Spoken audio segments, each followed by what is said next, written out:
Dalam video kali ni, kita nak sembang sikit dua perlawanan yang telah berjalan, iaitu Tottenham Hotspur berhadapan dengan Chelsea dan juga Liverpool berhadapan dengan Crystal Palace. Assalamualaikum dan selamat datang ke Pala Bola Studio. So hari ni kita nak review sikit dua game ni. Aku baru lepas tengok game Liverpool je ni. Liverpool telah drop point dan Chelsea dan juga Spurs pun telah drop point. Maknanya dua-dua game ni seri. So kita nak sembang game mana dulu? Kita sembang game Liverpool dululah. Sebab game yang lagi besar adalah Chelsea lawan Spurs. Liverpool telah menurunkan barisan 4-3-3 di mana Van Dijk pair dengan Nat Phillips dan Arnold dengan Robbo macam biasa lah. Dan bahagian midfield Liverpool diisi oleh Elliot, Fabinho dan juga James Milner. Dan bahagian serangan Liverpool diketuai oleh Luis Diaz, Mohamed Salah dan juga Darwin Núñez. Dan Crystal Palace pula, mereka gunakan formation 5-4-1 di mana Zaha beroperasi sebagai striker tengah. Player macam Eberechi Eze bermain sebagai left wing dan juga Ayew bermain sebagai right wing. Dan lain-lain macam itulah defender mereka seperti Anderson dan Mark Guehi. Keeper mereka pakai Vicente Guaita. So bila masuk dalam game kan, macam semua predict, macam semua jangkakan, Liverpool memang senang gila control game ni. Sampai kita nampak macam Liverpool training pun ada. Lebih kurang dalam 30 minit pertama, Liverpool memang control gila, memang dominate the game. Dan Crystal Palace langsung tak ada satu shot langsung. Bukan shot on target, shot pun tak ada. Dan kita nampak ball recovery Liverpool memang sangat bagus lah. Dengan adanya Harvey Elliott sangat rajin naik ke atas dan ke bawah kan. Memang membuatkan counter attack Crystal Palace sangat-sangat susah. Dan serangan counter attack Crystal Palace awal-awal ni lebih kurang depa ni banyak beroperasi di bahagian Jordan Ayew dan juga Doucouré, membuatkan depa ni sangat susah lah. Sebab di bahagian tu ada Robertson dan juga Van Dijk. Tapi tengah tiba-tiba Liverpool tengah short attack ni kan, tiba-tiba dapat bola dekat Eze buat true pass dekat Zaha. Zaha tentu dia bijak jugalah, dia duduk dekat bahagian Nat Phillips, kira bahagian paling lemah lah dekat bahagian Liverpool.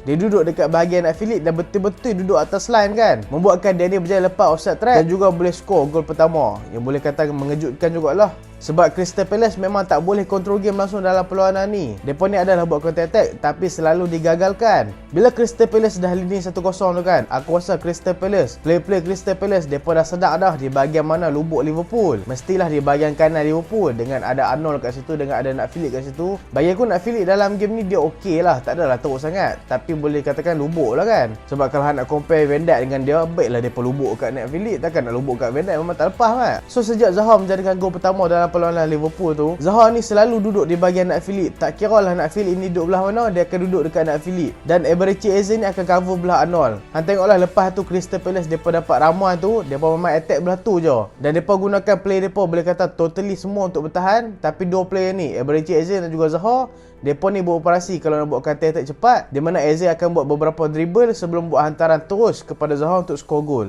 Dan nampak berjaya jugalah taktikal ni kan, walaupun tak banyak chance yang Crystal Palace dapat. Tapi kita tak mau tengoklah chance yang banyak kan, janji Liverpool goal. Kalau kita silap tentu telah buat 7 attempt, tapi Crystal Palace langsung tak ada attempt, tapi dapat satu attempt je, tiba-tiba gol. So agak mengejutkan jugalah untuk semua kan. Play Liverpool pun tiba-tiba nampak macam cemas. Dan depa ni dah nampak kalut dan tak tenang macam awal-awal game. Dan depa start lah buat beberapa mistake kan. Tapi Liverpool tetap being Liverpool lah, depa tetap bermain dengan baik dan control the game. Dan walaupun Liverpool control game kan, tapi kadang-kadang counter attack Crystal Palace ni memang bahaya gila lah dekat bahagian Zaha kan. Zaha ni memang duduk dekat bahagian Nat Phillips kan. Minit ke 40 hampir mat Zaha berjaya skor gol kedua. Dia berjaya lepas Nat Phillips lagi. Nat Phillips ni dia tak tengok kedudukan Van Dijk kat mana tahu tak. Dia nak buat offside trap je. Sekalipun Zaha dikira offside daripada dia, tapi Van Dijk tentu belakang dia. Kalau Zaha skor tu kira memang Nat Phillips dipersalahkan gila dalam game ni. Nasib baiklah Zaha tak skor. So tamatlah separuh masa pertama dengan kedudukan 1-0 Crystal Palace mendahului. Walaupun Liverpool boleh katakan dominate hampir 75% position dalam game ni. Crystal Palace depa tak perlukan position pun, tapi depa cuba dapatkan position. Tapi depa tahu kalau dapat position yang banyak pun tak guna. Sebab bila hang berhadapan dengan Liverpool, kalau hang main position memang susah nak skor gol. So apa yang depa buat, depa main counter dalam game ni. Kira nampak menjadilah. Dan masuk second half, kita dapat nampak Liverpool masih lagi cuba mengekalkan cara permainan yang sama. Dan juga Liverpool ni boleh katakan gandakan attack lah, buat banyak hantaran ke dalam kotak penalti. Tapi aku boleh nak puji lah seorang player Crystal Palace ni, iaitu Anderson. Anderson ni memang boik mat. Hari tu lawan Arsenal pun memang boik dia main. Tapi disebabkan tu Arsenal terlalu OP, tapi dia pemenang juga Tapi Anderson ni walaupun kalah dengan Arsenal lah tu Crystal Palace kan, tapi performa dia memang cukup baik. Lawan Liverpool pun performa dia still konsisten. Syok mat tengok keyakinan dia berhadapan dengan Luis Diaz, berhadapan dengan Darwin Núñez. Dia tak takut. Daripada dia bahagian centre back, dia selalu buat hantaran kepada midfield yang berjaya. Dan dia ni boleh dikatakan provoke player-player Liverpool lah. Dia provoke Salah, provoke Diaz, provoke Nunes. Lalah kali Nunes tak tahan kena kad merah mat. Kawan tu provoke je, tolak sikit kan. Nunes pergi tanduk kawan tu pula. Habis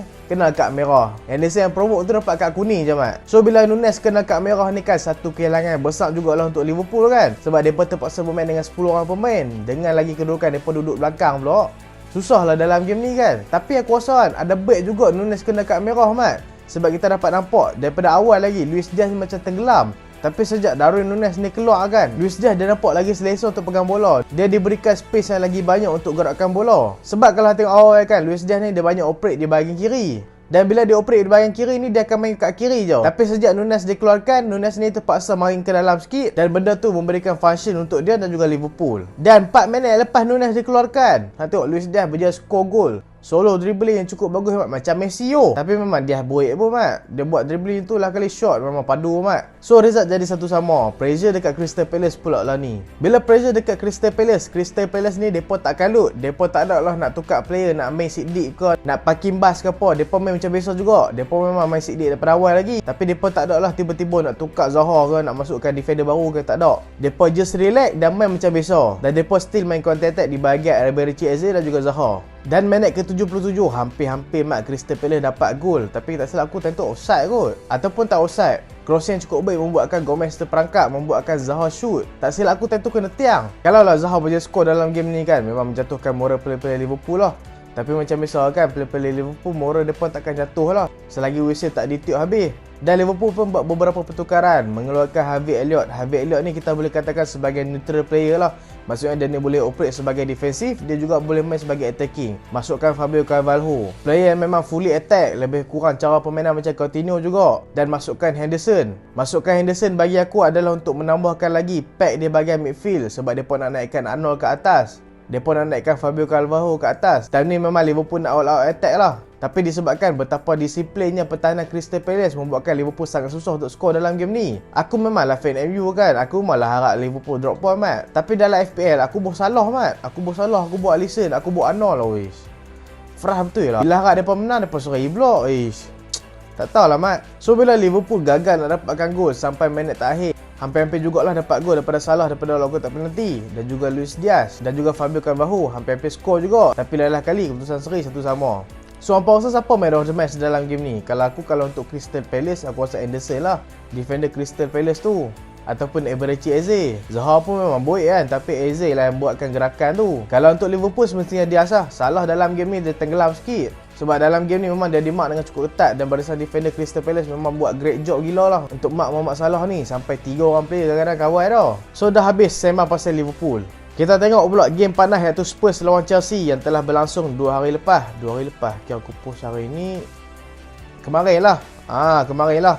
So back 3 versus back 3. Back 3 Tuchel versus back 3 Conte. Dan kedua-dua coach ni memang dikenali sebagai taktik masterclass. Dua-dua ni memang padu, memang dah proven dah. Tuchel yang pernah latih Dortmund, pernah latih PSG dan pernah menang UCL bersama Chelsea. Conte dah provekan diri dia dekat banyak kelab. Dan mereka ni bertanding dalam game ni dengan turunkan back 3 versus back 3. Di mana ada kejutan sikit lah. Sebab Thomas Tuchel letakkan back 3 dia, Reece James dekat bahagian kanan. Sebab selalu Reece James dia operate sebagai right wing back. Tapi dalam game ni dia main sebagai right centre back. Dan Thiago Silva dan juga Koulibaly juga main sebagai defender. Dan untuk Spurs pula, mereka mainkan Romero, Eric Dier dan juga Ben Davies di bahagian centre back. So dua-dua coach menggunakan back 3. Bezanya Chelsea gunakan 2 striker, Spurs gunakan 1 striker iaitu Harry Kane sahaja.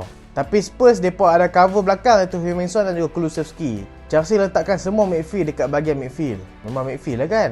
Dan midfield mestilah letak kat midfield. Dan dalam game ni kita dapat nampak intensity pressing yang sangat tinggi yang digunakan oleh Spurs. Di mana Chelsea tak ada pilihan lain. Chelsea perlu main long ball dalam game ni. Sebab Spurs, hang tengok bila seorang player dapat bola, mereka akan penuhkan space tu, bagi space tu padat. Mereka akan tutup betul-betul passing lane tu. Tapi kelemahan pressing ni adalah mereka akan tinggalkan space yang besar di bahagian belakang mereka. Makna kata kalau Chelsea tiba-tiba buat long ball, Chelsea buat counter attack, memang habis lah mat. Memang tercirit nak ligan. Dan dalam game ni kan kita dapat nampak tactical masterclass daripada dua coach lah.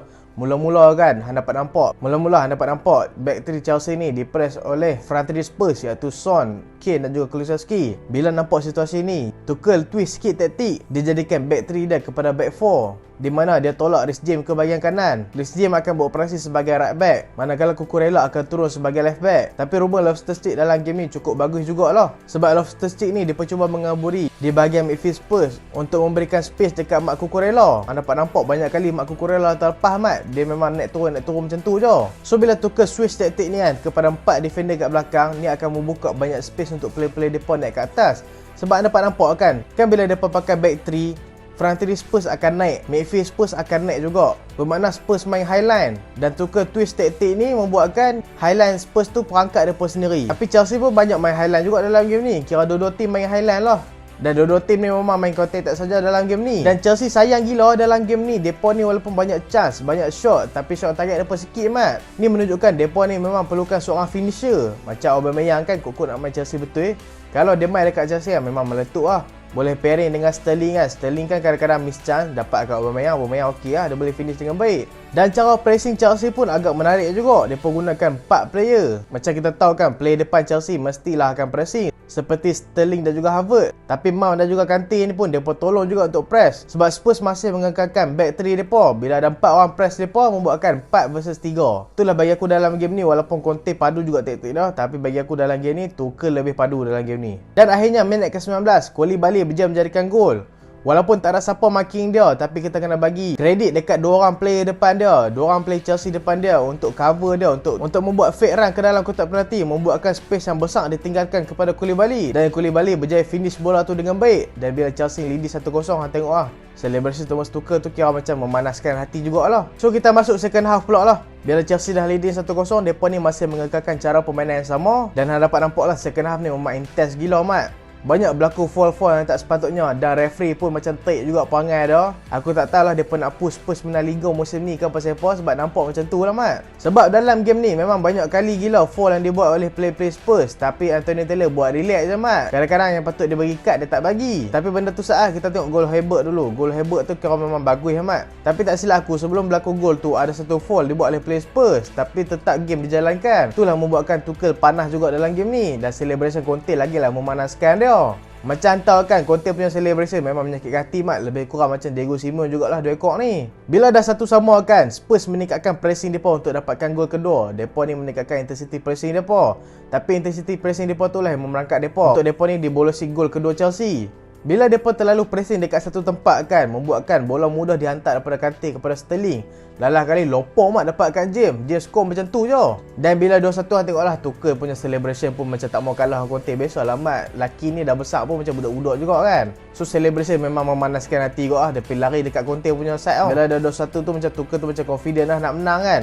Tapi lalah kali mat, dekat hujung-hujung, betul hujung-hujung game tau, minit tambahan, 6 minit masa tambahan, minit ke-96 lah, Kane berjaya menjadikan gol. Gol yang cukup baik dengan kemasukan Richarlison lagi, memang menambahkan area attack di bahagian Chelsea. Lalah kali Spurs dapat juga gol daripada jaringan Harry Kane. Bila seri 2-2 ni kan, memang nampak rancak gila game ni mat. Sayang lah siapa yang terlepas kan, memang serius sayang mat. Dan kita cerita sikit lah pasal referee kan. Pasal apa tak tahulah kan. Kalau aku jadi fan Chelsea pun aku rasa aku koyak ke mat. Tak lah kalau tim main tak elok, seri tak apa lah kan. Ni masalahnya dalam game ni Chelsea memang patut menang lah kan. Walaupun aku ni antara penggemar Spurs juga, tapi aku tak nafikan lah, dalam game ni Chelsea boleh dikatakan lebih layak untuk menang. Sebab tactical Tuchel lagi baik, cara permainan Chelsea lagi baik berbanding dengan Spurs. Keputusan referee yang kadang-kadang berat sebelah, lebih memihak kepada Spurs, membuatkan Chelsea ni kadang-kadang terciduk juga. Insiden yang paling ramai berapi tu adalah Romero tarik rambut Cucurella lah. Bila aku tengok insiden ni kan, aku teringat mat insiden dulu. Fellaini tarik rambut Guendouzi, ingat tak? Ingat tak waktu MU lawan Arsenal kan? Macam tu mat. Dia tarik rambut Cucurella tu macam kawan tu pakai rambut palsu oh. Tarik betul-betul yo. Tapi tak kena kad langsung mat. Patutnya perbuatan macam tu, perbuatan yang bukan berkaitan dengan bola, kena kad merah mat. Tapi referee buat pejam mata, VAR ada tak mau check kan?